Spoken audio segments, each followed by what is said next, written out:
Okay, welcome Zamboni Funk to the Planet Cunning Podcast again. Thank you so much for having me here again. I Yeah, love being here. thanks. Yeah, we love chatting with you, and we're really excited to get into some of the upcoming astro weather with you and dive deep into some things. So thank you again. And um, How have you been doing? yeah, how have you What's been up with doing? I you? guess let's start there. Yeah. Oh man, yeah. I've been doing good. Since the last time I was here, I have launched a podcast of my own. It's called What is the Time?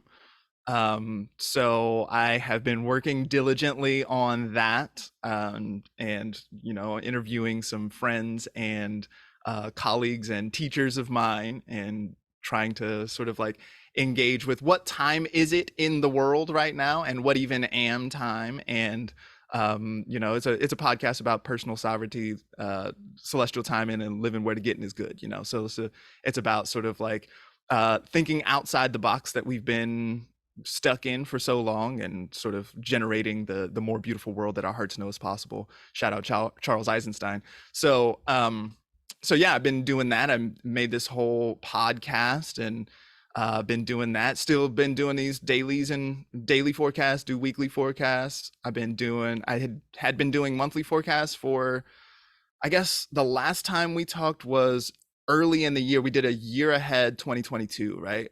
So for basically that whole intervening period, I've been doing monthlies. I don't do those monthlies anymore. But I do on the podcast do quarterly forecasts. So I turned into a weatherman when I wasn't looking. Um, so yeah, it's been a party, Yeah, we love your dailies and your weeklies and your Patreon. So thank you so much for just like pumping out all this amazing content for us, because I've learned so much from you. For sure, for sure. Oh, I also released some music in that time. There's Yeah. a song on Spotify and Tidal and Pandora and all this. It's called "Can't Help Myself." It's under the name Zamboni Funk. You can find it in all those places. It is the jam. I'm super excited Yes, about it it. is really good. I knew that I couldn't make a product that would like feel like a thorn in my side sometimes if I heard it, and there's in that spot I just wish that it was. I knew I couldn't live with that. And so I did all the things. I made sure that it was Good. perfect from top to bottom. And so that 4-minute period of time is like amazing. I'm super proud. Amazing. I've released about 3 full albums, and I don't think a single track is perfect. Well, you have like a full band, and It was. yeah.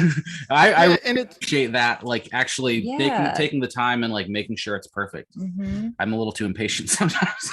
sure. Well, it's a whole different. There are different ways to approach. That song took me 11 years to get out, and so we can definitely talk about how the perfect can be the enemy of the good. Uh-huh. Like I could have had so many more songs out at this point rather than just the one perfect tune. So it's different approaches, but my dad always told me anything worth doing is worth doing well, and Yes. so I try to do that. I try to produce quality content Yeah. at every moment. Yeah. I really appreciate that. Yeah. I'm moving in that direction. Trying to get there. And congrats on the podcast. Yeah. That's really exciting. you. Yeah. Heard your episode with Gordon White. I thought that was really good. There's a lot of very interesting conversation happening. Yeah. I tried to ask him questions that no one else was asking him. Yeah. Because everybody wants to be like, so why animistic? And I didn't even talk about animistic, partially because I haven't read it, but also because I listened to him on like 4 podcasts before that, and it was everybody wanted to ask that question, and so I tried to get into some other things, and he ended up talking about the meaning of life and all this sort of stuff. It was really nice. It was a nice conversation. Excellent. Glad that we were able to do that. Really cool. So I guess we should get into the weather, right, Mr. Sure. Man? we've got some fun stuff happening. It's already happening, right? So Mars entered Gemini in August, and he's going to be there until March. Is that's like about the longest that a planet that Mars is in a sign, right? Yeah, and this will happen every time that Mars does a retrograde. Mars will spend, so typically Mars spends about 2 months in a sign. And then, so, once it'll slow down for a long period of time. And so typically Mars will go, like, at an average rate, Mars will go about a half a degree a day, but then it'll slow down for a long period of time, and then it'll stop, and it'll be more or less stationary for a fairly long period of time. This relative to like a Venus or a Mercury retrograde or something like that. It'll be, and by stationary, I mean against the same backdrop of fixed stars, right? So the fixed stars that are behind Mars will be the same stars. And so Mars will be sort of like stopped in place relative to those stars, not relative to anything else, because everything else is always moving, right? But always the fixed stars are the most fixed thing that there is. And so when I say stationary, that's what I mean. But then, so there'll be a slowing down and stopping, and then go back through Gemini, and I think it goes back to 8 degrees of Gemini or something like this, and then slow down and stop again, and then go forward again. And so that whole time period takes, forever and a day, also known as 8 months or something like this. Yeah. And I guess also it's like continuous too, because it goes through almost the whole, he goes to like 25 degrees Gemini. So if you were, if he had gone retrograde at 8 degrees Gemini, for instance, he would have gone back into Taurus, but he's in Gemini this whole time continuously. Correct. Does Mars like being in Gemini? That's a good question. Gemini is a sign that Mars doesn't, it's neutral. It's like it's not especially excellent for Mars the way that like Scorpio or Capricorn would be. It's not particularly terrible for Mars the way that Cancer or Taurus could be. Mars in Gemini just does fine. It does Mars things in this area. We can think about, it gets into sort of more, rather than thinking with like strength or debility, we can think more with ways of characterizing it. So Mars is going to want to be activity, and it's going to want to be motion. It's going to want to get up and do stuff. It can be, it can be inflammation. It can be rage and anger, any of this sort of stuff, right? And then we can think about those things in a Gemini context. Well, what does Gemini like to do? Gemini likes to tell stories. Gemini likes to engage narrative or words generally. We can think about Gemini or Mercury as being, Mercury is the ruler of Gemini. We can think about Mercury as being a journalist, right? And so we can think about reporting the news. We can think about telling stories in some kind of way. Gemini on a bad day might be thought of as a liar. There are ways, Gemini with Mars in it for such a long period of time, Mars of course being a malefic being a planet that will bring us discomfort or things that are generally sort of like that people don't like as much, right? So we can think of that as being sort of a bummer. Maybe that is the bad day for Gemini, right? Maybe we see outlandish tall tales and this sort of stuff that wants to come up through this period of time, and as well as like anxious thoughts and anxiety, or if we think about Mercury and Gemini as being like super heady and wants to engage in words and language and this sort of stuff, we can think about arguments taking place during this time, right? This big argument time period. I think also the natal chart of Twitter has Mars and Gemini in it, and so this is a Mars return for Twitter, which is going to take place over this 8-month period of time as well. So if you want to get in an argument on Twitter, there's never been a stronger time to do that. These are very good skies for that. Cool. So I never did Twitter. I don't know why. I did Facebook because it came out right when I went to college. So I was like, I got like the edu college email thing, and so that was just the one that I did. But I do remember last time that Mars was in Gemini, I got into a lot of arguments on Facebook. Sure. and then wherever the comment section is, Mars and Gemini will be happy to get things riled up in that space for sure. So Mars is like, I think of like fiery and like inflamed and swords and just like the warrior, and Gemini is like mostly related to like speech and things like that. So I can see how the mind, words, and anxiety. I didn't think about that, but that could be a theme. So it's like it's the mutable air, right? So in my mind, it's the most airy air. It's the most changeable mercurial sign, Like the other Mercury sign, Virgo is an Earth sign. It's kind of a lot more organized and like down to earth. But I feel like Gemini just like goes off the rails. It's like the train flying. Sure. Yeah, if we're thinking about Mercury, right, then I think that like the difference between Gemini and Virgo is going to be Gemini is it like going to be maybe more politician, it's going to be more storytelling, it wants to talk about stuff, whereas Virgo is going to be more mercantile. It's going to be more, you know, if you want to sell products and you want to make a profit and this sort of stuff, you need to be organized about that shit. You need to know how much money it took you to produce your product and how much it takes to run your table at the event and how much you need to, you know, your Y equals MX plus B game needs to be tight if you want to be on all that sort of stuff. Virgo is really good at that sort of thing. Mercury is really good at math as well as being good at bullshitting or, you know, like word arts. Okay. Propaganda campaigns, that sort of stuff. And so Mars is going to go retrograde. Is going to station retrograde, what, October 25th or October 30th? 30th. I think the 30th. 30th. So what does that mean? Mars going retrograde. Yeah, like for our listeners. Yeah. Well, we're going to think, you know, so extra Mars. Yeah. Is how I like to think about Mars retrograde. So Mars, unlike some other planets, so if you take Mercury, for example, Mercury's job is to communicate. So when Mercury is strong and going direct, then we can think about communications taking place well. We can think about people understanding what you meant. You can think about you sent a thing and it got there on time. It got to the right place on time, right? Whereas Mercury retrograde will mean miscommunications. It'll mean that the package gets delayed. It goes to a different place, this kind of thing, right? So what Mercury retrograde does is it takes Mercury's significations and it flips them. And so where Mercury had meant communication when it was direct, it means miscommunication when it's retrograde. That same thing is not going to happen with Mars. So where Mars when it's strong and direct, Mars is going to mean aggression or inflammation or problem solving and this sort of stuff.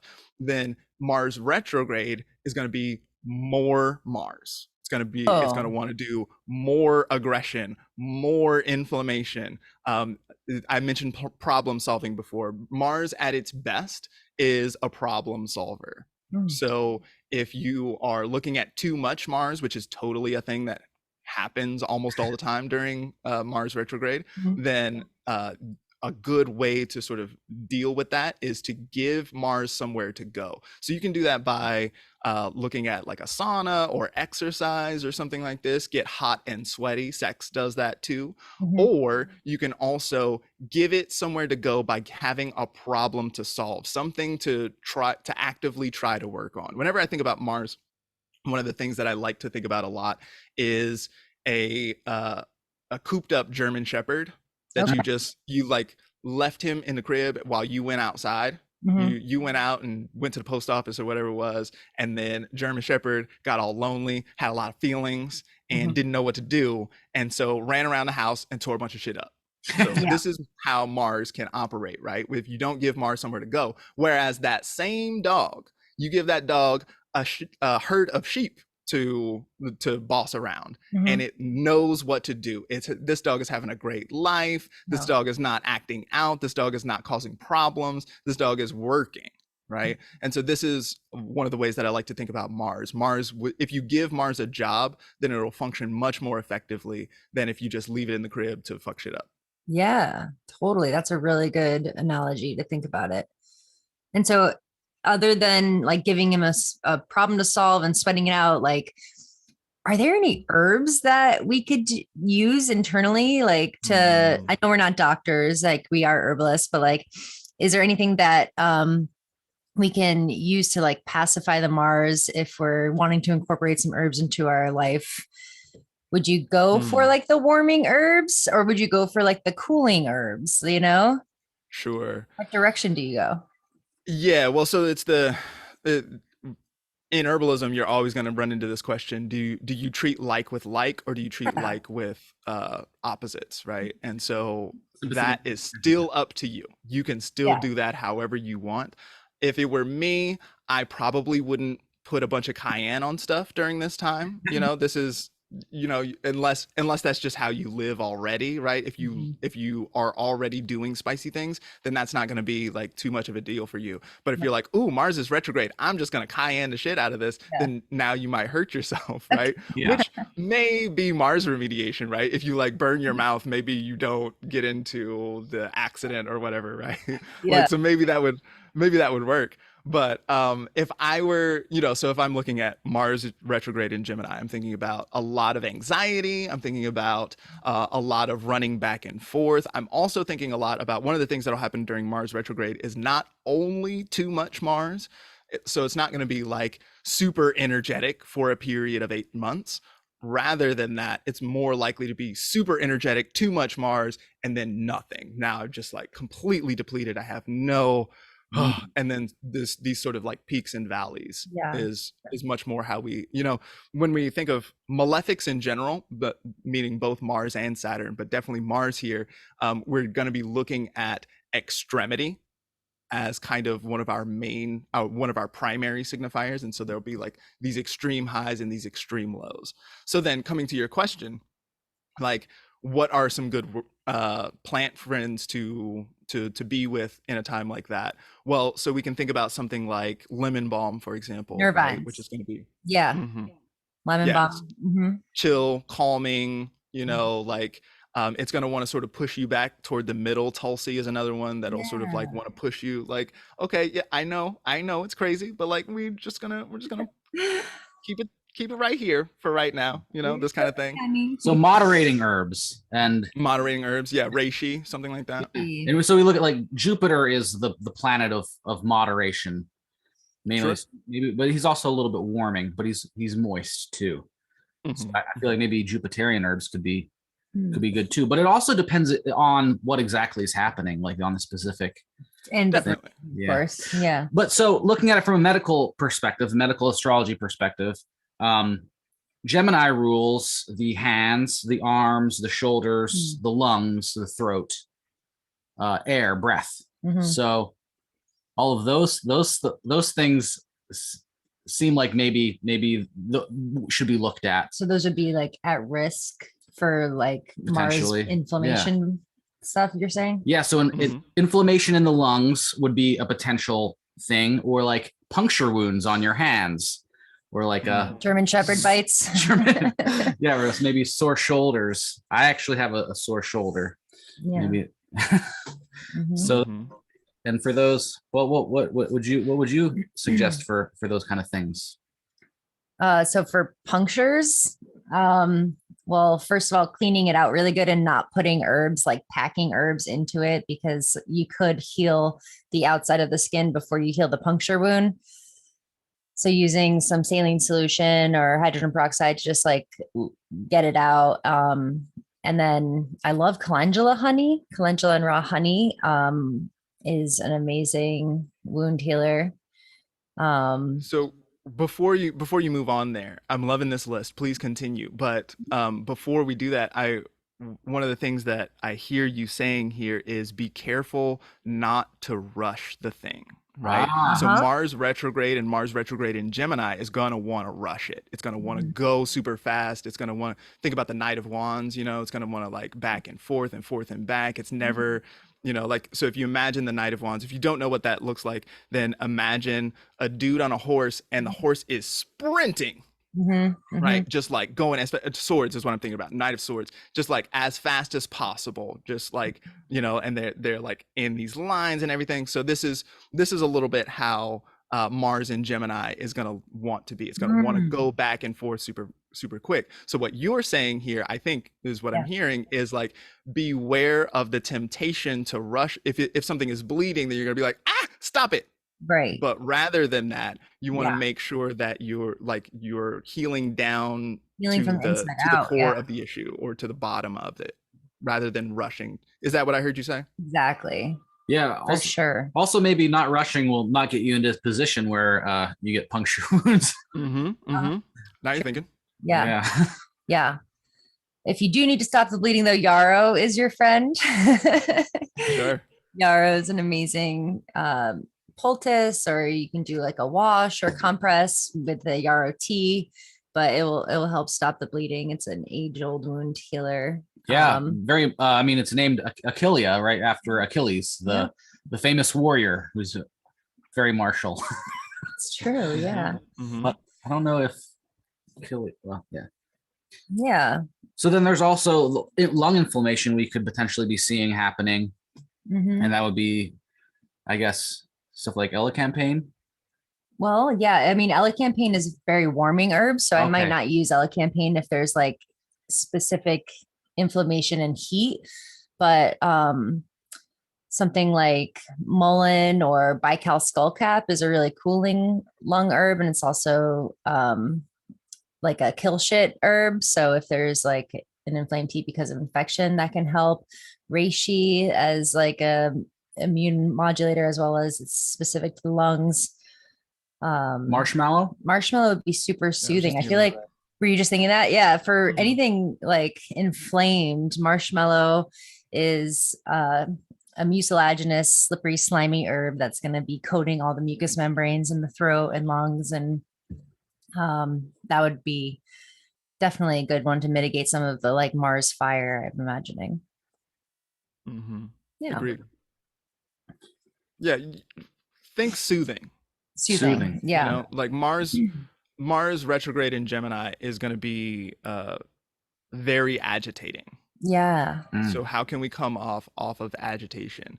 And so you can do like, you know, in the event that you're using marshmallow or something like that, like you probably got a cough or something like this, whereas something like reishi is going to be sort of like, I'm aware that this is possible, so let me just be on this all the time and keep it trill and easy all the time. That's one of the things I really love about reishi, is reishi just loves to be here. And so like, if you can get a little bit of that, you know, just on the daily, on the regular, then that can be super helpful. Yes. That's definitely something that we take every day, and it's like that one of the supreme like moderating herbs. Yeah, so I feel like we covered the Mars and Gemini issue, which was good to start with because it's such a long period, you know, from it started in August until March, you know, so it's going to be a long chunk there. And I feel like, is there anything else that you wanted to add about that before we move on to another space weather aspect? Well, I was wondering also if we go into a little bit like different rising signs is going to depend on like what Mars is going to be doing in your chart. Like for instance, I'm Sagittarius rising, so it's going to be going through my 7th whole sign house. So we're going to have to That's the house of relationships. Right? Yeah. So it's going to go. Oh yeah. But so any very, you know, well, yeah. So what are you seeing any of this happening up in your client work or like in yourself? Like, and what should people be looking for? Sure. Yeah. Well, so I don't really want to go through and do all 12 houses. Yeah, that would take a long time. Yeah, that'll take a while to do. Yeah, but I mean, the way that you did it there is right. It's like, okay, so I'm Sagittarius rising, so that puts Gemini in the 7th. The 7th is the place where we have relationships, we have one-on-one situations, we have partnerships, we have other people generally. So what would happen if we did Mars retrograde, which wants to inflame, it wants to cause anxiety, it wants to be a little ragey, it needs a problem to solve. Maybe there are problems to solve. Maybe this signifies problems that need solving. One of the things that I think of with Mars is that it's extremely motivating, right? But it's motivating in that malefic kind of way, in that uncomfortable kind of way. It's motivating in the way that if you sit down on attack, it super motivates you to get up immediately, right? Like you are extremely motivated. It's not because it was fun, but because you had to get your ass out that chair immediately, right? Yeah. So if we've got that kind of vibe, and that's showing up in the 7th house, which has to do with relationships, then like, okay, well, maybe I'm going to have some trouble or strife or inflammation, anxiety in my relationship. Maybe my seventh house person, maybe my partner, maybe my relationship partner, my business partner, maybe just other people that I'm around, maybe a roommate or something like this. Maybe those people are in anxious situations. Maybe that person experiences an accident or something like this. So that's something that can happen here. So that is the sort of inductive way to put it together. It's like, okay, we know what Mars retrograde in Gemini is, and then we put that together with, so maybe Mars is going to be in the 10th, right? Maybe you've got a Virgo rising, and so you've got Gemini in the 10th, and Mars is going to be retrograde there forever and a day. Well, so maybe the 10th, this is going to be the most visible area of sky, which is also going to correlate to the most visible area of your life. So we're talking about career, we're talking about the public sphere, we're talking about reputation, that sort of thing. And then we're also talking about superiors, like people who are your boss. If you live or if you have a job where you've got a boss or that sort of thing. People who are higher up than you in the hierarchy, then those people, same way, maybe those people experience an accident, maybe those people are in some kind of stressful or anxious situation, or maybe those people are mad at you and you have to engage that or deal with that, or in your workplace or something like this. Maybe, that could also be just like a lot of activity. So in the 10th house rather than the 7th house. So if we put it in the 7th house, then it's like there's a lot of shit that we got to deal with. If we put it in the 10th house, then it might be, and so that means that Mercury is also ruling your rising in Virgo. Then this could be a situation where it's like it's go time for you. It's time, like if it's in the 10th house, maybe you've got a big project at work that you need to get done, and it's stressful and it's anxiety producing and that sort of stuff, but you have to work really hard in order to get your productivity game together or something like this. You know what I mean?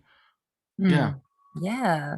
Those were great examples. Thank you. Yeah. And so this is a great way for people who are wanting to learn more about astrology and how it actually affects you to just, look at your chart, see what your rising is, count by whole signs to what house Mars is going to be in. It's going to be in here for 8 months. So he's going to be doing something big probably in that house, and see what it is, see how it affects you. And I mean, one of the things that I've been recommending a lot is like, even if you don't necessarily take notes or journal throughout the whole time, if you want to do a little bit of journaling now, especially at the beginning of this period, then though whatever you write about is likely to be thematically relevant for for the duration of this event. Okay. That's good advice too. Cool. Okay, so the eclipse. This to me is the other biggest thing happening in the skies this quarter. And that's happening November 8th, which also happens to be election day, which is interesting. And I'm going to pull up a chart here soon. But first, do you think we get into like what do eclipses mean? What do they represent for somebody, for individuals? Yeah. So it's important whenever we're doing eclipse stuff, it's important for us to remember what an eclipse is in the first place. So the sun and the moon are always going together, right? And so the lunar cycle goes from a conjunction to the sun, that's the new moon, and then it goes all the way around. Then we've got the full moon on the other side, and then we've got another conjunction with the sun. That's that's the new moon again. That's the lunar cycle that happens every 28 days. So when the moon is conjunct the sun, then 2 out of those 13 times that'll happen over the year, 2 of those times the moon will be in front of, like directly in front of the sun. And all the rest of the times it'll be off a little bit. So it'll be by longitude it'll be conjunct the sun, but by latitude it won't be. So on the moment of the eclipse, then we'll have latitude and longitudinal conjunction, and therefore that will create a shadow. So the moon will be in front of the sun during the new moon solar eclipse. So when the solar eclipse happens, that means the sun is eclipsed. That means we can't see the sun. That means there's a shadow when normally there would be bright sun stuff going on here. Alternatively, sometimes it'll happen where with the full moon. And so we've got the full moon, which is opposite to the sun. And again, there'll be a moment when the shadow from the earth is cast upon the full moon. So the full moon is normally shining super brightly. But in this moment, instead, we get a shadow. So one of our most important signifiers here is darkness and shadow.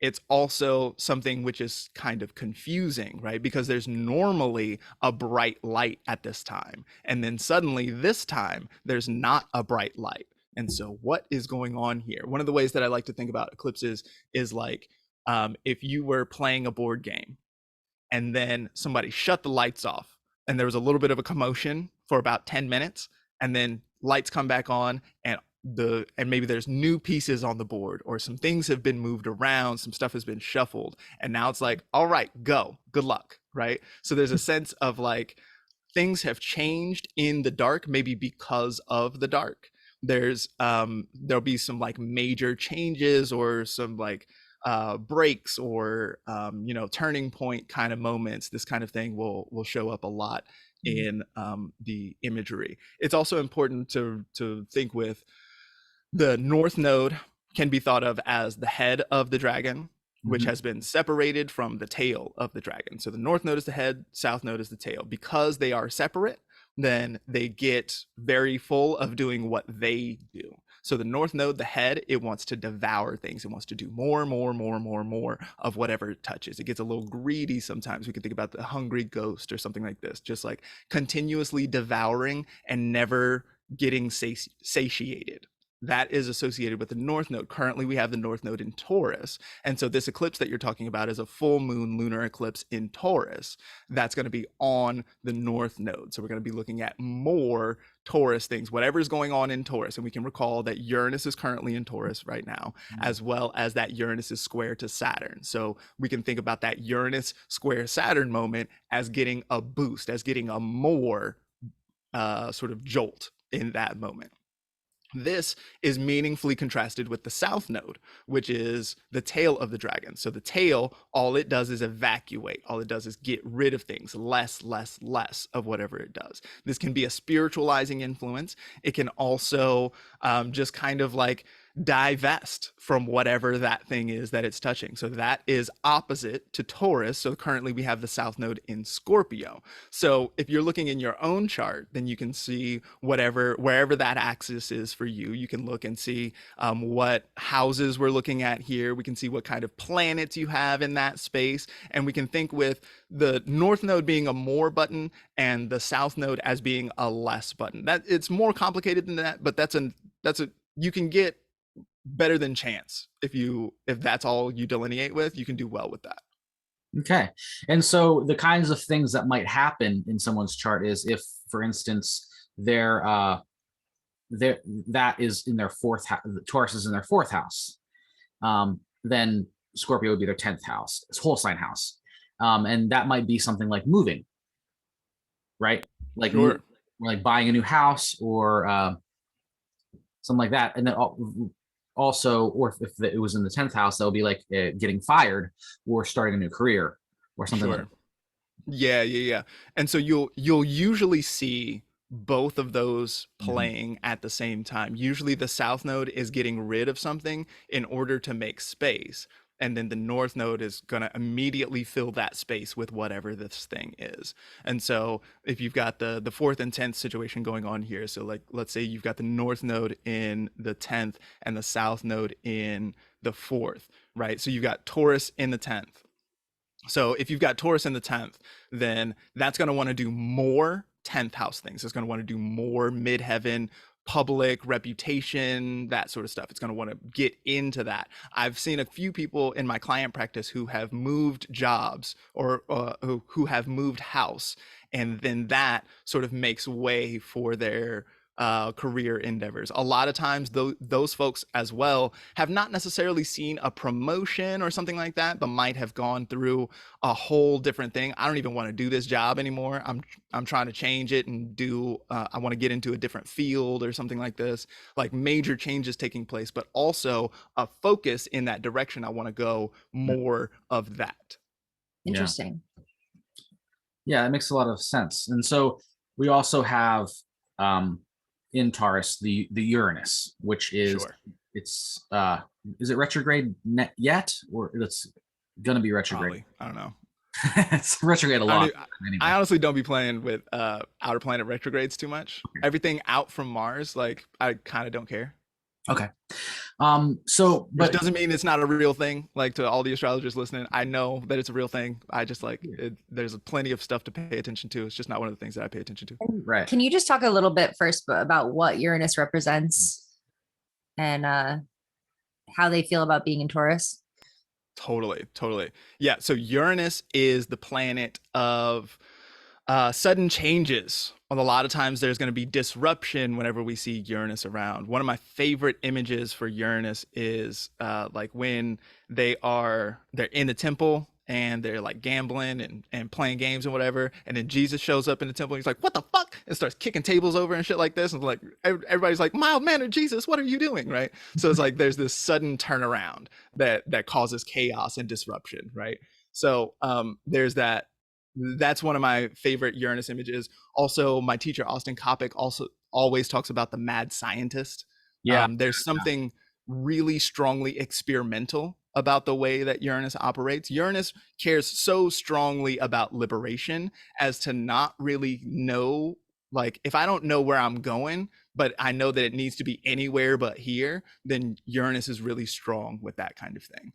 So then if we've got the North Node on Uranus, then it's going to want to do more Uranus, right? It's going to want to do more disruption. It's going to want to do more. People have been talking about Uranus and Taurus as civil unrest and that sort of stuff. More of that sort of thing. We want to look at more of the like liberation, whatever that looks like for you.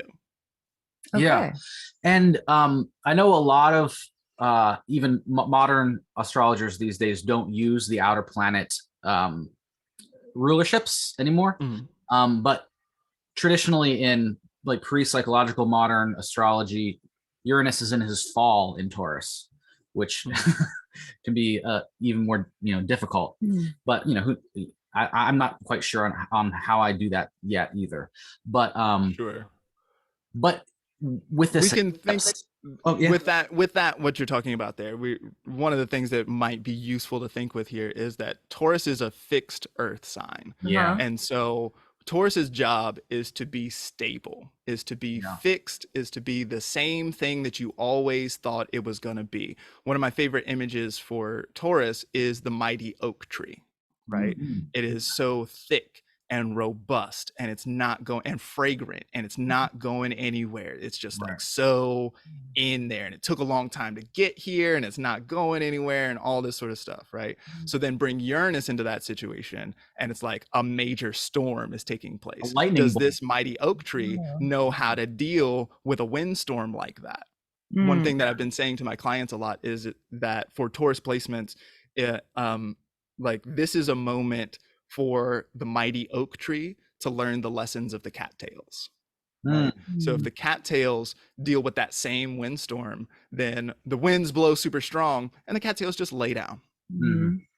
And then in the morning when the storm is over, they stand back up again. Hi, salute the sun, Whereas the mighty oak tree resisted the influence of the windstorm, and because of that resistance, maybe it broke during the night and then doesn't get to stand back up anymore, right? And so there's a lesson here in flexibility or something like this. Very cool. Yeah. And so necessarily the North and South Node are conjunct the sun and the moon whenever there's an eclipse, right? So that is already that is what an eclipse is. Yeah. But the Uranus is definitely not always conjunct one of those. So in this eclipse, this particular eclipse, Uranus is well, actually the moon is being flanked by Uranus and the node. Let me just go ahead and pull this up so people can see what this looks like. So this is a chart for Washington D.C., which is the capital of the U.S. obviously, and here we have the moon in Taurus, flanked by Uranus and the North Node, and then it's opposite to the Sun, who's flanked by Mercury and Venus, and also the South Node. It's not shown on this chart. The South Node isn't shown, but it's just the opposite of wherever the North Node is. So it'd be 13 degrees Scorpio. But like, so that is a really interesting thing happening, because the eclipse is already like massive changes and like phase shifts and stuff like that. And Uranus also kind of represents those kind of things too, like revolutions, big changes. And then the North Node is like upping everything. So this seems to me to be a pretty powerful eclipse. Yeah, as eclipses go, this is among the more powerful of them, because this is it's super close to the node, and yeah, it's gonna want to, you know, really do the Uranus stuff really big. We can also see in that chart that Mercury and Venus are opposite to that full moon in Taurus as well, and so we might expect, you know, if we think about Uranus as being kind of like a lightning bolt sort of situation, then you know, it might be some kind of electrifying news or something like this. Yeah. Oh yeah. And I guess another important thing here is that the moon is exalted in Taurus too. Sure. So she does really well in Taurus, and the full moon is kind of like the height of the light in Taurus, you know. Sure. And but it's this like eclipse. But it's eclipse, right? So yeah, that's going to be. So maybe we could talk a little bit about this chart then. Sure. So in mundane astrology, one of the things that we do is look at charts of ingresses and of lunations, especially eclipses. And so we have been talking about how things like Mars in Gemini and this eclipse affect the individual, but this chart will kind of show how it affects the collective of the U.S. You know, so it's set for Washington D.C. and it's at the exact perfection of the opposition between the moon and the sun. And so in this chart, we have Libra rising. So Venus kind of rules this chart, and she's in her fall in Scorpio. And Venus is also ruling that Taurus moon and Uranus. And as we will also see in the Libra Ingress chart here, which is the chart for when the sun enters Libra. So it's the exact fall equinox in Washington D.C. We have make it bigger. Yeah. Okay. Yeah. We have it also the ascendant is at 17 degrees Taurus, flanked by Uranus and the North Node. So Venus also rules this chart, and we also have Uranus and the North Node right on the ascendant here. But to go back to the these charts are they're a pair, you know, they come together. But to look at the lunar eclipse chart, when you look at a mundane chart, we can see how the sun will represent like the head of government. The Mercury can represent like the chattering class, the media. The moon represents like the politically aware, or not aware, but politically powerful people. So the classes that actually have a say, lobbyists or something. In politics, people with money and influence, and so on. And we have Saturn here, who's T-squaring this whole thing, and that represents the rural hinterlands, and so rural population. But here we have a lot of difficulties going on, because we have this big T-square here, mostly this opposition with a lot of the planets. There's not a lot of helpful aspects happening. There's a lot of oppositions and squares. So what is a T-square signify? Zamboni Sure. or So, a T-square is in opposition with a square with it, right? So, Mhm. squares and oppositions, those are the aspects that are associated with Mars and Saturn, respectively.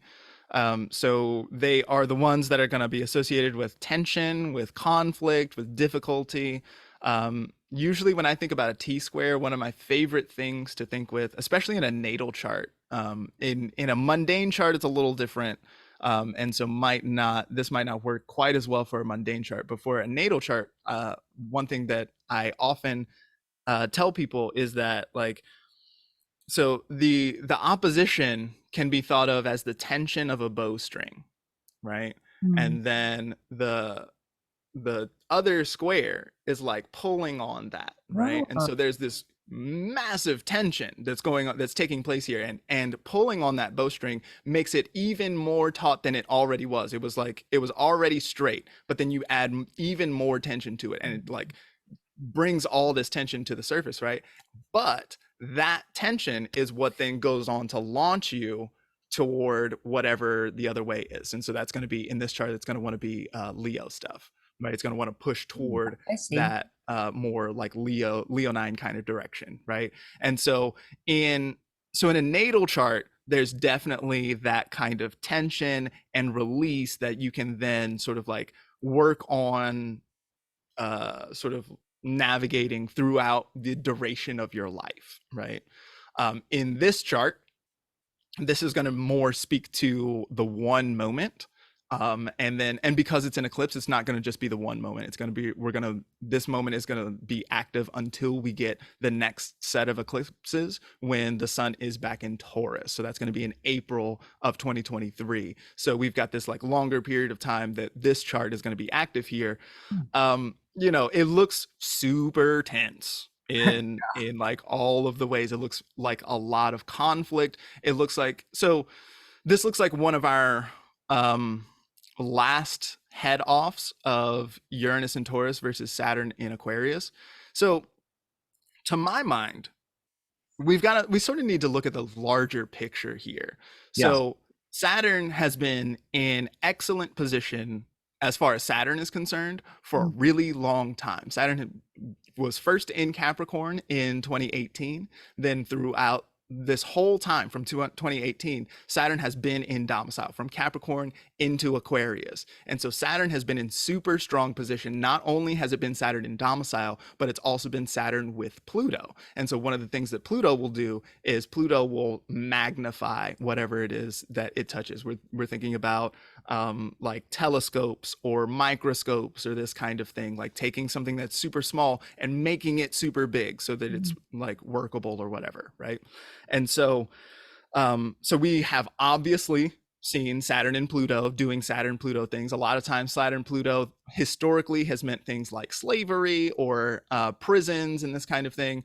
We saw a lot of push toward isolation throughout that Saturn in Saturn Pluto period and all this sort of stuff, right? So Saturn has been super strong for this whole 5-year period of time, which also, and that 5-year period of time encompassed the switch over from the Earth triplicity to air triplicity, which is this wider 200-year situation where we've got like 200 years of Saturn Jupiter conjunctions in Earth signs that sort of speaks to a kind of reality in that 200-year period, which it sort of like bases itself around Earth things. It bases itself around materialism and the kind of like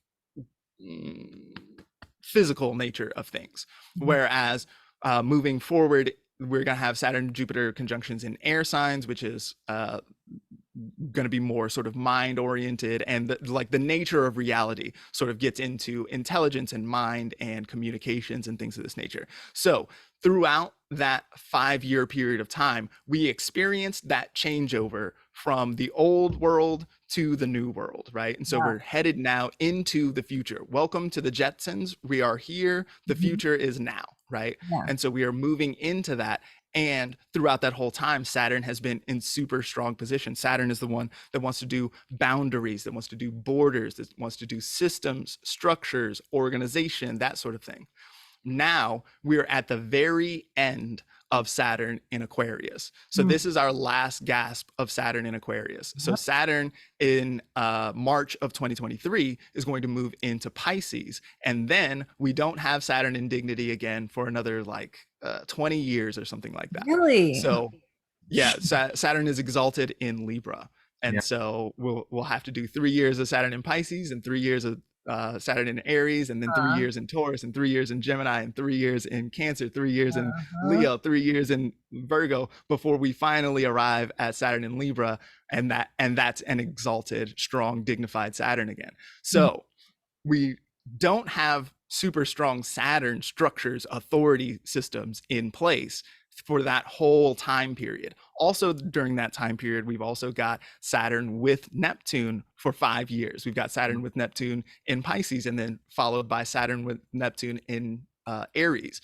So what we're seeing here, and Neptune, by the way, is about like dissolving boundaries and like the oneness of everything, whereas Saturn wants to sort of like give us rigid structures. That I like to think about Saturn as like being the monkey bars. Like you can't swing unless you have something to hold on to, right? And so whereas Neptune is like, how about the ocean? Who needs to swim or swing when you can like float forever, right? So Saturn with Neptune is likely to be sort of difficult on the Saturn thing. We can think about efficiency and structures and organizations and authorities and this kind of thing, right? So we are at the very end of this moment of Saturn being in super strong position. And we see Saturn in this moment having to deal with a whole bunch of Uranus. So Uranus being the rebels, being the ones who want to challenge authority. Uranus cares so deeply about liberation and this sort of thing, right? So Uranus is going to like rough up that Saturn, and Saturn up to this point has been in position to hold that down, has been able to be like, all right, I still said that the rule is going to be this way, and so it's going to be like this. But Uranus is starting to get these shots in, and it's starting to like really like Saturn is taking damage at this point, right? Whatever you think of as Saturn, like, and we can think about authority structures. We can also think about like whatever you do in your life as Saturn. Sometimes you got to tell somebody no. Sometimes you got to like put up boundaries and barriers and that sort of stuff. We've seen a lot of strong proliferation of like, like leave all your bullshit friends behind and just do you and that sort of stuff in the culture that has shown up super strongly in this past 5 years. But so Saturn is running out of gas here. And so Uranus, even though Uranus is in the inferior position, like where Saturn has so much on his plate that it's about to fall off. Now, to my mind, I've been looking at that and thinking that Saturn is also making this trine to Mars retrograde in Gemini, right? Yeah. And so we've got this strong Mars situation. So Mars, if we've got like Saturn as authority, as power structures and this kind of thing, then Mars is going to be generals. It's going to be militaries. It's going to be warriors, right? And so those two are in a trine relationship. That means that they are helpful and supportive to one another. That means that Saturn, especially in that overcoming trine to Mars in Gemini, Saturn is also in domicile and Mars is just in a sign. So that Saturn is going to want to support whatever Mars is doing. So to my mind, this looks a little bit like authorities and power structures seeing that their influence is waning. And because of that, we need to get some some territorial acquisitions or whatever Mars does for the authority figures. It's like we need to get that done right now, and we need doubling to down on the efforts of accelerate that. Exactly. All right. So I did want to mention a couple more things about this particular chart too. Is that sure? I've been learning this mundane astrology a little more from John Michael Greer, and you can check out his Patreon. He has Ingress charts and eclipse charts. So just wanted to put that out there. So this is where I'm getting some of this information from his. He's releasing a book available to his patrons on mundane astrology. But so what he says is that eclipses in fixed signs lead to enduring change. So the change that's happening here is going to be something. So and it's going to be effective for the next 6 months, but for a lot longer than that too, because it's going to be a change that is enduring. Sure. And yeah, I mean, and this is one of the things that also Gordon White talks about this a lot, about like not just looking at the chart when you're doing your forecasts and predictions, but also looking at socio-political events Right. and this kind of thing, right? So there have been a lot of talks about natural gas and what's going on with natural gas, and is there going to be scarcity or wheat, or I've heard about like worker shortages or strikes taking place. Like right now there's a Mercury retrograde going on, and there's a railroad strike taking place. And so like this kind of thing, right? So looking at geopolitical events in the context of this moment, then we look at that Uranus and Taurus there and we'd be like, okay, well, so there's going to be some difficult disruption as far as Taurus things are concerned, as far as like food and shelter and like sort of basic necessities, that sort of thing. Hugging, I always think about with as being super Taurus as well, right? So this idea that there's going to be lasting change from whatever happens in this moment, like totally tracks if we just think about what's actually happening in the world right now, right? Yeah. I mean, and I don't know how familiar people are with like the prices of things, but like hay has doubled or tripled in a lot of places. And when diesel was so expensive, I mean, that's when farmers were cutting their hay or working on their crops. And that has kind of a lag effect, because then the price of beef is going to be very expensive because they're fed on hay and corn. So that's kind of that lag effect is we have yet to see the inflation of that. Precisely. But also looking at this chart, and that's one of the things that'll happen with eclipses as well, is there'll be like kind of a latent impact. Like sure, on the day, like the nighttime insects will come out in the daytime and all this sort of stuff, right? And so there will be a moment, like a liminal moment, but because eclipses take about 6 months to take place, then we're going to see this sort of latent, what's going to be like the things that take place on this day are going to take 6 months at least to sort of play out. And that's very important. Visible. That's very important because this is actually election day. So that's something that is going to be interesting to see what happens. But yeah, this is when the midterms are. This is like literally the day of the midterms. And in this chart we see, so like the sun in mundane charts represents the head of state. So this would presumably be Joe Biden if he's still alive. And he's flanked by Mercury and Venus. Mercury represents the media, so like the media, the talking heads, the chattering classes. Those are behind the president and behind the Saturnian thing. I mean, in this chart, it's the sun that kind of represents the establishment as far as like the executive branch. And Saturn also, I mean, he represents a structure, but he also is representing the rural and the agricultural classes. And so that's also interesting that he's squaring both the sun and the moon, which represents the politically active class. So, but we also have Venus here, bonifying the sun, though she's in her fall.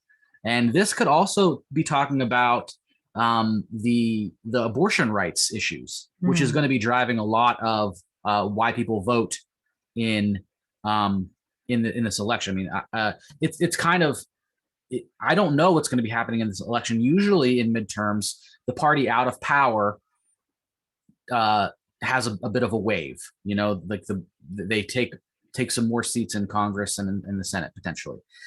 And we've been expecting that because especially with, there's been a lot of, Biden has had a very low approval rating. And with the inflation, with the gas prices and so on. But then there's also the abortion rights issues have gotten a lot of people on the Democrat side fired up. Yeah. So I don't want to get too political in this, but this is a mundane report. So it's going to be interesting to see what happens on election day. And I mean, I think it's going to be it's obviously going to be a big change, but in what way we have yet to see. Though I think I think we had a big eclipse on the Sagittarius Gemini axis as well on the presidential election, right? In 2020, which was large. A lot of people have talked about how that election may or may not have been stolen and this kind of thing, and there are people who are like, when was the last time an election wasn't stolen? Like there's so there's I think the darkness and the confusion that is signified by eclipses is likely to come through here. Whatever happens in that election is likely to be contested. It's likely to be thought of as fraudulent by whichever side didn't win. Gotcha. And I would think that more than who gets elected is disruptive to the establishment, I would think that the election itself and the lack of faith in it and this kind of thing is more likely to be the thing that is shouted so loudly about. We can also see that this is a Mercury cazimi in Scorpio, which is likely to be super emotional, as well as likely to be Scorpio likes to get down underneath the surface, right? Scorpions have a needle, right? What they do is they get down beneath the skin, underneath the superficial layer, right? And so they want to sort of like, with Scorpio, you get a lot of stuff like truth telling or something like this, or you might also get like the excavation of whatever secrets there had been or something like that, you know what I mean? And that being super emotional and also destabilizing to the establishment, that feels more resonant to me than like whatever the actual election results are. Right. Does that make sense? That's a very important point, that like whether or not the rebels win, the election itself is going to be it's going to contest. Yeah, it's going to be a blow to the establishment as a whole. Yeah. And it's going to create, because I mean, you saw that with the presidential election too. It's like a lot of people were disillusioned. Like on one side, we're disillusioned. On the other side, I don't. It's I get your point, and I think it's very important. Sorry. But I would also like to maybe look at this Libra Ingress chart too and see how that compares. So we have the lunar eclipse chart. So going back in time, right? So this was happening during Scorpio time. This is about a month and a half before that. Yeah. And so this is going to be happening the day after we release this podcast. So it's going to be the fall equinox. And this is set for the Washington, D.C. So this is for the whole country, the country as a whole. And this we have also a sort of T-square going on, but then we have this kite formation, but we have the sun right down here in Libra, just entering Libra, and there's almost a cazimi with him and Mercury here. It's like, I think what do you do for a cazimi? 24 degrees, 24 minutes, or I just do the same degree, so I would call this a Mercury cazimi. Okay, so we've got another Mercury cazimi here. We also have this is the retrograde Mercury cazimi, right? So this is to say that Mercury is retrograde in this moment and is conjunct the sun. So that next Mercury cazimi, that at the solar eclipse that we just talked about, then that's going to be Mercury has already been retrograde, has stationed direct, and is now going forward and is passing the sun. So that's going to be a different feel. Usually with the retrograde one, then it'll be something a little more internal. There'll be some thoughts or some feelings that need to be engaged with here. Seeing these in Libra and ruled by Venus. It's interesting that so much is ruled by Venus both times, and that Venus is in rough condition both times. We can see that Venus is in fall in Virgo here, opposite to Neptune.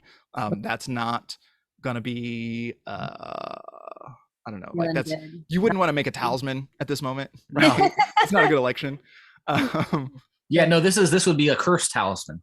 I mean, you have you could do that. You definitely could make that talisman for sure. I would not recommend doing that because The main thing about that is like you have to carry a grenade. Right. At that point, you make it and then you have to carry it to your target, you know, Yeah. and so much shit can happen to you in the meantime, especially with Uranus right on the rising, right? Yeah. So, Yeah, I'm not really in favor of Cursing. cursing in general. Like I don't do that. I know some people like to do that. It's fine, but I personally don't do it. So I'm not going to support doing that. But this would be a cursed talisman. Yeah. Yeah, if you made a Venus or a Venus talisman in this moment, it would not bring beneficence and glory into your life. Sure. No, and really like this Uranus in the North Node is right on the ascendant. Is just that's bodes for a lot of big changes and big North Node big expanding. Yeah, and Uranus at the same time though. Yeah, like we still see that Saturn is in the overcoming position. Right. Saturn is on the midheaven, more or less, you know, is in the 10th whole sign house, is strongly overcoming that Uranus, you know, and so this is still, Saturn still is in power at this point. Saturn's influence has begun to wane, but is not like waning at this point, right? So we've still got strong Saturn. This is Uranus, who definitely wants to rile things up, wants to shake things up, wants to be disruptive and chaotic and sudden unexpected changes and all that sort of stuff. And that's going to be a lot for Saturn to have to deal with. But Saturn is still winning in this moment. Saturn is still able to keep that lid on it for another few months. And so we also have the Sun still flanked by Mercury and Venus is a bonifying influence. And Mercury is like the media, the mouthpieces of the larger collective. So the head of state is still is in a little bit of a better position. However, this Saturn in the 10th house, this can also represent a fall from a high position. So like Adolf Hitler had this, JFK had this, Azalea Banks. What? Natally, you mean? Natally, yes, natally. Azalea Banks also has this. Yeah. Which is like, so yeah, get to a high position and then fall from it is one of the reasons. I mean, Elizabeth II also has this. I mean, she died recently, and but she didn't like. I don't know if you can call that a fall. Right, exactly. Everyone she made it to 96. Everyone, she lived to be 90. Yeah, 96. So that it's not like it happens every time, but it does often correlate to a fall from a high position. So this we could see a major political figure potentially either falling from, like, being impeached or dying or something like that. That's possible. Sure. Yeah, I mean, to predict difficult politics in the United States is say that water is wet. Right. You know? Like, exactly. We know that the United States political machine is in trouble right now. A mess. It is. Yeah. And this definitely shows that. So, I don't want to get too far into like going through each of the houses or anything like that. We don't need to delineate things. If you do want to see like a delineation of all the houses and so on, I would suggest checking out John Michael Greer's Patreon. He does that. I just wanted to get, I'm just kind of getting my feet wet into mundane astrology. So but those kind of charts is how I want to do it. So I like seeing the visual with it as I'm learning about this stuff too. So I think that's kind of helpful because, like, especially when you're talking about the T-square being like an arrow or a bow and arrow, like a bow that you're pulling the string on, like that looks like that in the chart, you know? So that was cool. Okay. So just to finish up this Saturn and Uranus, because the Saturn and Uranus square is in both of these charts, and it's something that's happening. It's been happening over a period of years, and this is about 2.5 years old at this point. And so this is the last time. So Saturn is going retrograde. He's going backwards, and then he's gonna station again at like 18 degrees of Aquarius, and then go forwards again. And Neptune is at 16 degrees of Taurus. Not Neptune. Uranus is at 16 degrees of Taurus. So the square is not going to perfect. Saturn is not going to get to 16 degrees of Taurus before he turns back around and goes forward again. Yeah, they get within half a degree or something like that. Okay. Yeah. So it doesn't close, but no cigar. Yeah. so what has been happening with this Saturn and Uranus square when it has perfected, and what do you think it means that it doesn't perfect? Sure. I don't actually think that we need a real perfection from Uranus in order for Uranus to.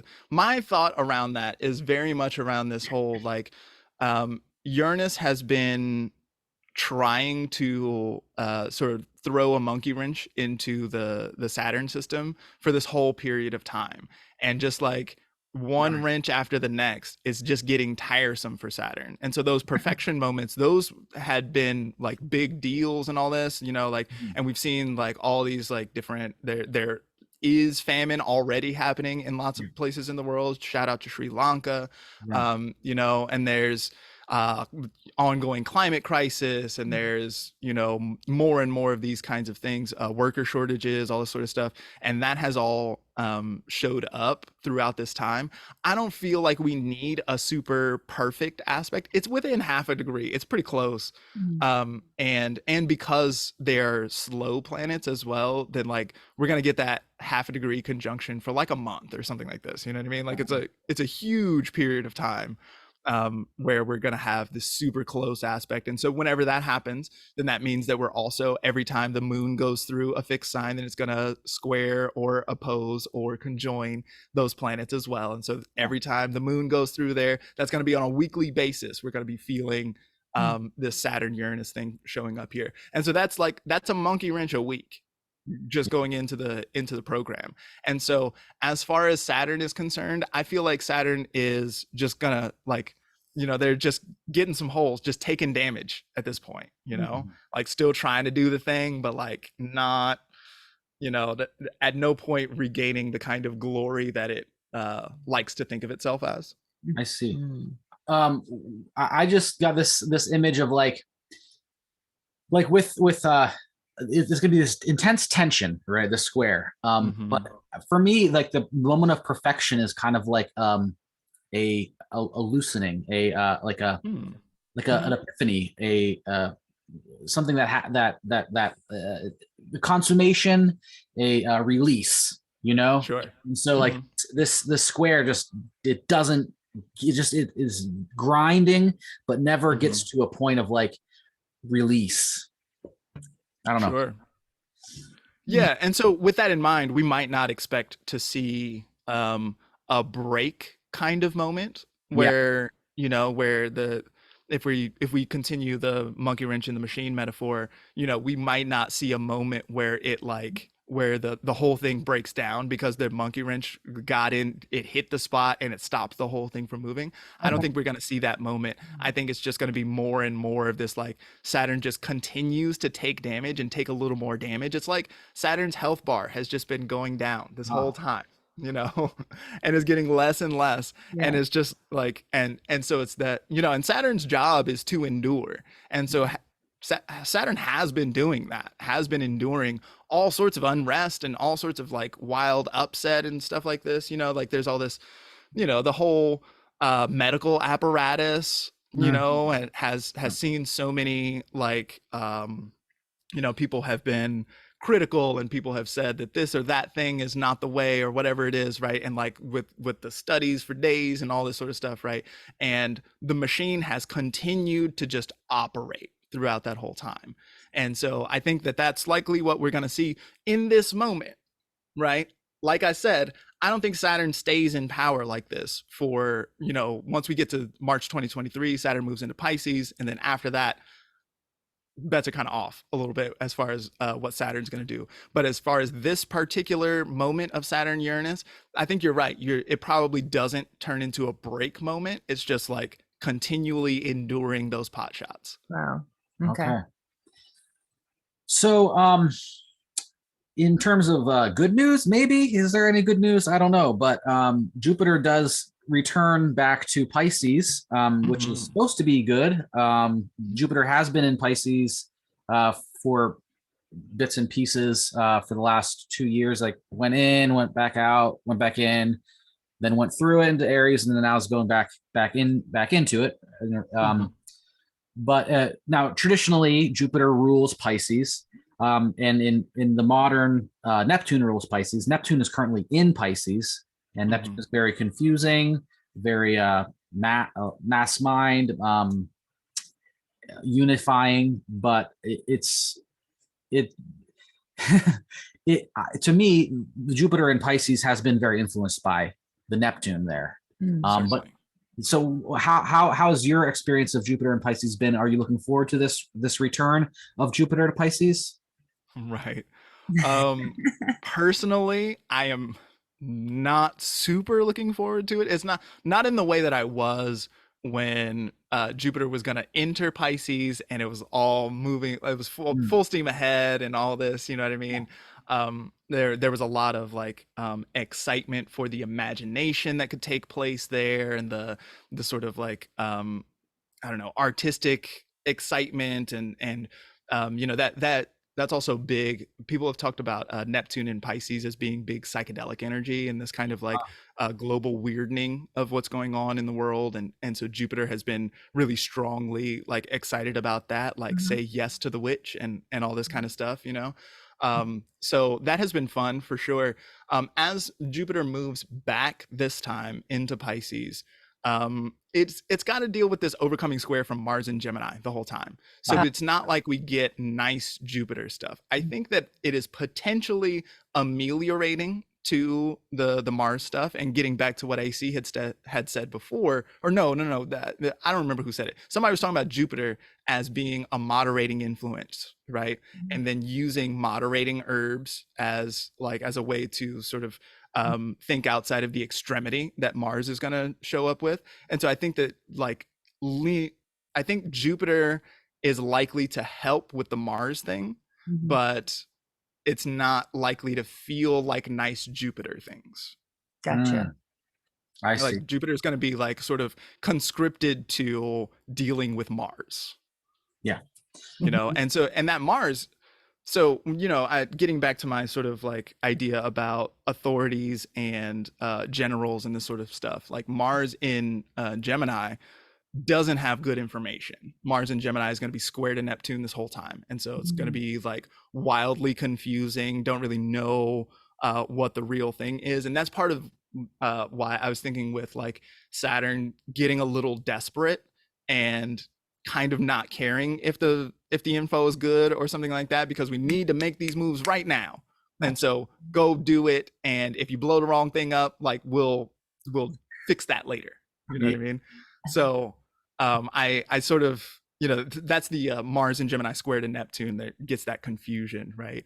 And Jupiter, I don't know, is Jupiter going to make that less confusing? Like Jupiter confirms things, Jupiter affirms, Jupiter says yes to stuff.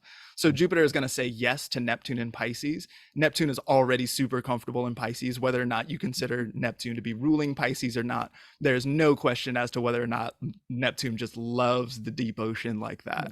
And so if Jupiter's job is to affirm Neptune, and Neptune wants to be like, why don't we confuse everyone, it's all the same stuff, then like that looks to me to be extremely confusing to that Mars. And so this will probably, two things. One, it'll probably confuse the target. So Mars is going to want to Mars things. It's going to want to solve a problem, right? But it might solve the wrong problem. It might hit the wrong target. You know, especially with Gemini placements, and Mercury stuff gets really concerned about the minutia, right? The little things. And so I would guess that there's probably going to be a focus on the small thing that ignores some other part that is actually crucial to the whole thing. And so like the Mars operation doesn't work very well, and that's part of the reason why it takes 8 months to take place. You have to like continue, shit, it didn't work, and like I'm gonna try it again, and like but still sort of ignoring the thing over here, right? So that's possible. As excuse me, as well as Mars in Gemini, like square to Jupiter and Neptune, that's going to want to sort of like there's a lethargy or a laziness there, right? So part of the reason why you hit the wrong target might be because you like willingly looked the other way or something like that. I see. Yeah.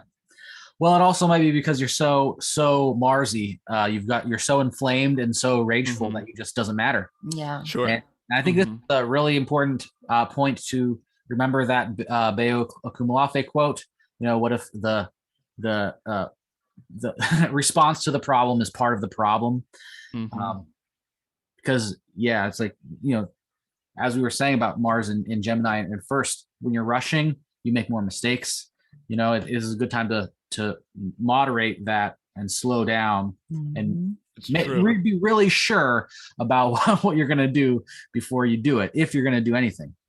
Yeah, Bayo Akumulafe's whole thing is like sort of against interventionism, right? This idea that something needs to be done, that I have to go do something, that I have to solve this problem. So with Mars in Gemini, there's likely to be an imperative to solve a problem, a like feeling of I have to go and push on this thing or do something because it's caving in on me. I have to do something right now.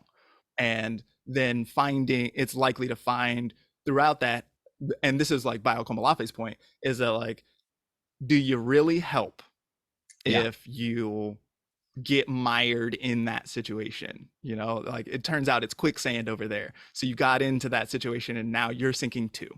And so like, you know, that Mars retrograde, if it's just like extra Mars, is going to be more desirous of action. It's going to want to do something for sure. And it's going to want, in Gemini, it's going to shout about it. It's going to be like, we have to do it now. We've got to do it now. You know, like super loud. So this is one of the reasons that I have gotten off of social media for this period. That's one of the things I'm doing. Do you have any ways that you're preparing for this arc of time? Interesting. Well, I work on social media, so you can still find me on Instagram throughout this time. So I'm sorry, what? Just saying, we need you on there, so keep doing it. Word. Yeah, it's Mars in Gemini, that's in my 12th. So I expect a fair bit of insanity from my part. I, you know, like for me, it's going to be very much about sort of finding the things that what I mentioned in my podcast about this is throughout this whole period of time, be sure to nourish the moon. Because the moon is super uncomfortable all the time. We talked a little bit about how the moon in Taurus is supposed to be so great in Taurus, but then it's got these eclipses and Uranus is there and it's got to deal with a square to Saturn, and it's just like it's so difficult on the moon all the time. And so the moon, that is the area of the chart which has to do with body and mind. It has to do with emotional concerns. It's the thing that is sort of like concerned with the vicissitudes of everyday living, this sort of like I wasn't hungry 2 hours ago but I'm hungry now, or you know, all of that sort of like ups and downs of just living in a body. This is correlated with the moon's always moving through the signs super quickly and always changing aspect relationships and sign rulership relationships and all this sort of stuff. It moves super quickly, right? And so to see the moon so uncomfortable so consistently for so long then shows us that the moon is going to be depleted in your life, right? So it's a good time to make sure that you're eating food, that you're drinking water, that you're sleeping properly, like, you know, and being sure to do that on a regular basis. One of the things that clients keep coming in and keep being like, when's the break? When do I get a break? And I keep having to be like, dog, that was the 90s. Like we did that. We did the break already. There's no break. We don't get a break at this point. So rather than like saving up your rest until you can go on vacation, Mhm. you need to be sure that tonight Yeah. you sleep enough and Right. tomorrow night you sleep enough, because you're going to do this every damn day. We don't have a vacation moment. We don't get a piece of time where it's like 2 weeks of just chilling. We don't get that in this period of time. So rather than waiting for that period of time, instead you just have to be sure to nourish your body on the regular, nourish your mind on the regular. Make sure you're check and see. Drugs is the other one that I like to mention a lot. What's your drug use situation like? Are you using a lot? Are you using a little? Where, and feel that out. See how that is coming to body stuff, body and mind. All of these things have to do with how you feel in your body as well as how you feel in your mind. And so just nourishing and being aware of that, keeping your finger to the pulse of your own pulse all the time is likely to be something that's good medicine throughout this time. Yeah. Thank you for that. Yeah, that's really good advice. Because there seems to be like this, like waiting for exhale, or like this vibe of like, when do we return to normal? It's like, no, there's none of that. It's like, you have to figure out how to be comfortable in your own body, in your own space, on your own. Yeah. Comfort is a really good moon word there. The other thing is like getting comfortable with uncertainty. Yeah. You're probably not gonna find a clear, this is obviously the correct path, right? Yeah. But we're likely to see this Mars imperative where it's like, okay, I got to do something. I can't just be here. I can't not move. I got to do something. And so, getting comfortable with that uncertainty, being like, look, I'm going to do some stuff. And at least if I do some stuff in the wrong direction, then I'll know that was the wrong direction. I'll have learned things, right? Gemini is, there's a lot to be said about Gemini and storytelling and narrative and lying perhaps and this kind of thing. But Gemini is also very good at learning things, especially, like taking notes and getting an idea of how the details operate together and this kind of thing. Like, so if you are Mars and Geminiing in a direction and it turns out that that's like kind of harmful, or it's not that much better than what you had been doing before or something like this, then at least now. Yeah. You can Exactly. You learn things from that. And so, so being comfortable with that uncertainty and being able to move and operate, whether or not I know what the single universal one truth, one right, correct answer is, Yeah. Yeah. I think that's an important thing to remember too, is like, being comfortable with uncertainty, because nobody really knows. A lot of people say they know. A lot of people have good ideas, have educated guesses, but it's the only thing you can be certain of right now is uncertainty. Yeah, that's real. That's a good one. And that's why it's kind of really cool to like do these astrological forecasts and to like, think about things, because it's kind of giving us a little bit of like a map to guide us in these moments of uncertainty. So really appreciate all of your expertise that you're bringing to the table, Zamboni, and appreciate your time. And thank you for being here today and exploring these concepts with us. So yeah, for sure. Thanks for having me. Thanks for listening to me and my wild theories about generals and shit. I've been thinking about this for a little while. So like, it's nice to have somebody be like, what do you think? Well, I'll tell you. I have thoughts. Right. Well, this has been great. Thanks for another good forecast. Yeah. For sure. Cheers.